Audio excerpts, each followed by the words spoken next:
like letting you hang out with Glamour Shots version of me and then just blathering some bullshit at you when I'm in the mood to later. I was just doing a tarot reading. It's like, I don't know, the last time that I saw on the clock was around 12:30, 12:40 in the morning something. And I like when anything piques my curiosity enough that it just pulls me so far into that thing that I'm incredibly interested in anyway. I'm having a bit of an existential over awareness. I let all of my pursuits come in waves like that. I can't even comprehend writer's block almost. Like, I'm like, what did you try to force? What raging river did you just try to put through a straw that you ended up with fucking writer's block or any kind of creative block? I have so much creativity pouring out of me all the fucking time. I cannot keep up with it. And I gotta say, the ideas aren't fucking half bad. Now that I'm at the age that I am, at the place that I am in life, there's so much more that I can offer my art. I think that's something that we've missed a lot in our youth-centric culture, is that perspective that comes with age that's so important and so glorious. I really love all of the art that I've been making lately, and honestly, I'm getting to the point where I'm like, can I just be an idea person for people? I'm like, please take my ideas and go make something so fucking incredible with it because I just am not going to probably have the time to do it. I like getting artist perspective all the time. I That's one of the reasons that I love Voltaire so much because he's so transparent about the way that he functions as an artist in all facets, the business side of things, personal, just everything. And I love listening to Amanda Palmer and her perspective on the creative process.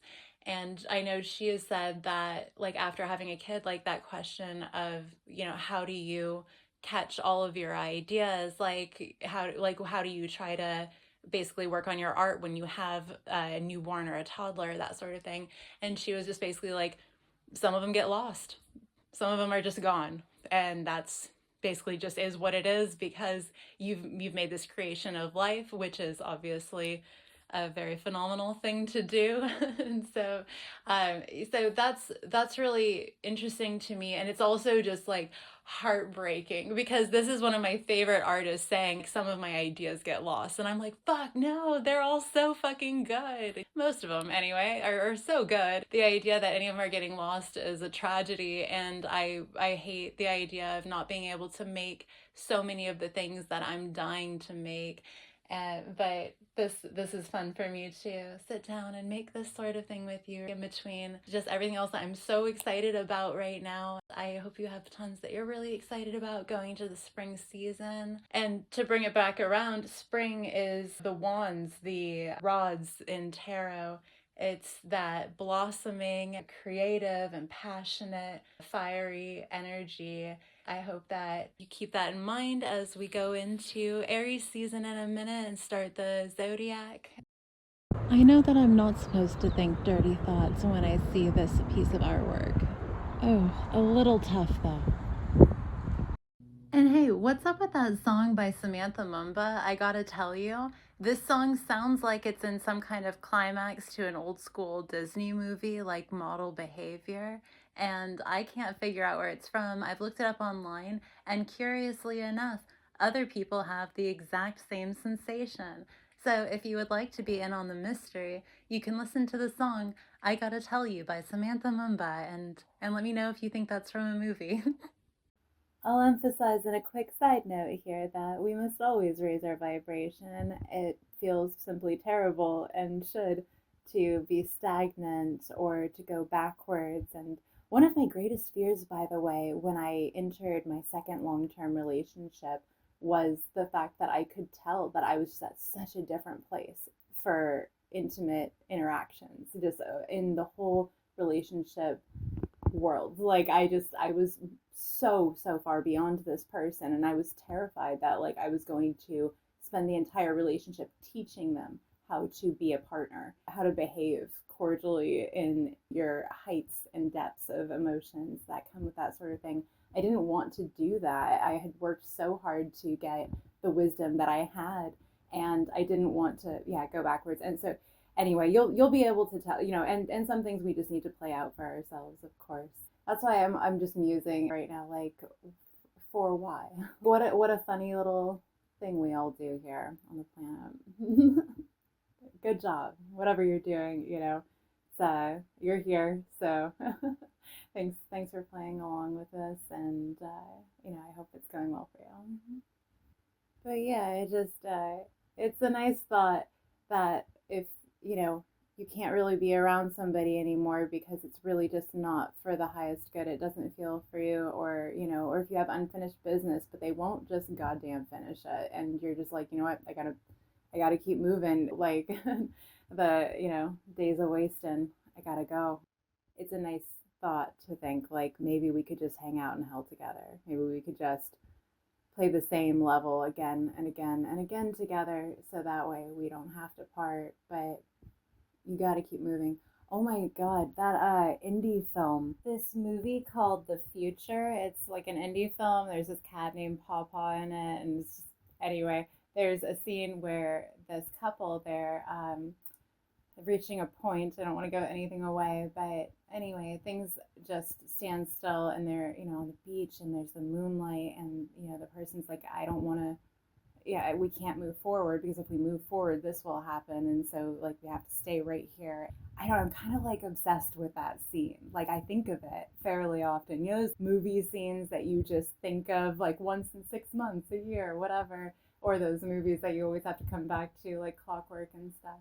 Which side note within a side note within a parentheses and an asterisk. My first massive breakup in my life, I was really, for many different factors, I stopped playing music on my own time. I heard a lot of music during the day while I was at work, and there are other factors, like numerous ones that were important that did affect this.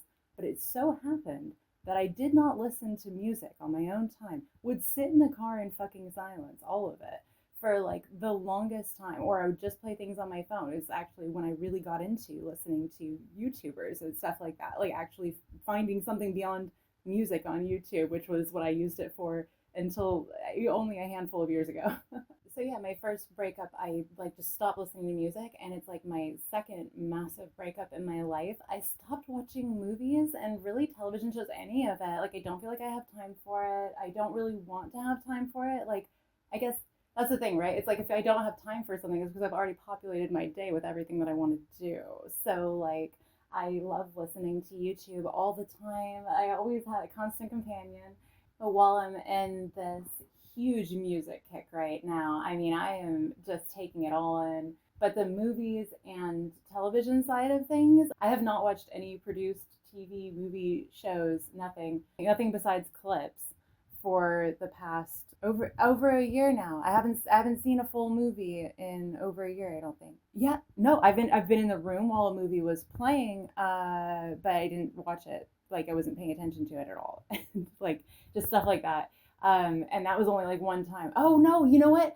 Oh fuck me. I saw one movie all the way through in the last year, and it was Godzilla, the new one that came out in theaters. I think I'm about due to embrace those important aspects of my artistic indulgences, but I'm not there yet. And I just honestly feel pretty liberated from just sitting down and locking my eyes on a screen for that long. If I'm going to do that, I might as well create my own shit. It always feels like at this point, which actually thinking about it too, I know Voltaire, I think, has said that he doesn't own a TV at all and that sort of thing. I don't own a TV. It's really great when you are an artist to take away a lot of like the gaming and movies and stuff like that. That really does eat up these giant blocks of time and focus, and we can get our experiences other places. And I'm not letting anything impede my forward momentum at this point. We'll just imagine for a moment, like so much Orpheus, that we could have actually tried to pull them out of the underworld and taken them with us. He didn't make it. He didn't get to keep his wife. So it's okay. We don't get to keep our people. We got to just fucking move forward. It's said that YouTubers explain things to death, and I do find that so painful when I listen to people speak, because they're basically in constant defense, going like, well, what if somebody says this or that? And it's like, just have a conversation with somebody. Just like people are going to say what they're going to say or assume what they're going to assume. If they're looking for problems, they'll probably find them, even if it's their own imagined ones. So yeah, I don't like to over explain things by any means. And I would like to be able to state emotions and passing flights of fancy without it being cemented as being exactly who I am or like what I'm promoting or anything like that. I like to just kind of diary a little bit, like almost in this too, for the fun of it. Just again, this is all expression to me, and hopefully you can see a little bit of yourself in it too. I know it's so great for me to be able to check out all walks of life and just take a little something from each. For maybe 2.5 years now, I've only ever really sat down to watch stuff either while I'm eating, like only exactly while I'm eating that meal, which Chinese medicine, like we really shouldn't be doing that. You want all of your blood flow working on your digestion, not necessarily up in your brain as you're viewing all of these things and thinking about all of it. You're supposed to zen out a little bit more. That's just especially a hot tip if you would like to improve your digestion down to that level. I just watch stuff with other people if they want to go to the movie theater with me or watch something in the evening together. But if it's not even in a theater, like I'll be up and down either taking work calls or maybe I'll be doing some editing while we're watching. I just don't like to lock myself in like that these days as much. If I'm sharing an experience with somebody else and enjoying that thing with them, then that's one thing. But like I said, like for myself, I would either play it in the background while I'm working on my house or something like that. Again, I just don't like sit down and watch anything. And like I said, I don't I just it's one of those things where it just kind of creeps up on you. You just go, oh, I haven't watched any movies in all this time. Oh my god, my music playlist was starting off really strong this morning. One or two bad tracks come on where you're just like repulsed. You're just like, how was that even made? That was the worst goddamn music. I hope I never make art that shitty. And then you think like, oh, all artists do. At some point, whether or not we release it, like we have the choice to release things or not. I am trying to be judicious about what I do with the internet here, but it is also fun to just throw shit at it. And I hope you have a great morning, night, evening, end of the world, what have you, an afterlife. I'll talk to you very soon and love you. Ignore any previous sounds of a phone charging cord hanging off of my microphone. And, if you enjoyed these messages, comment, like, and subscribe for more healthy and alternative content. But also, thanks.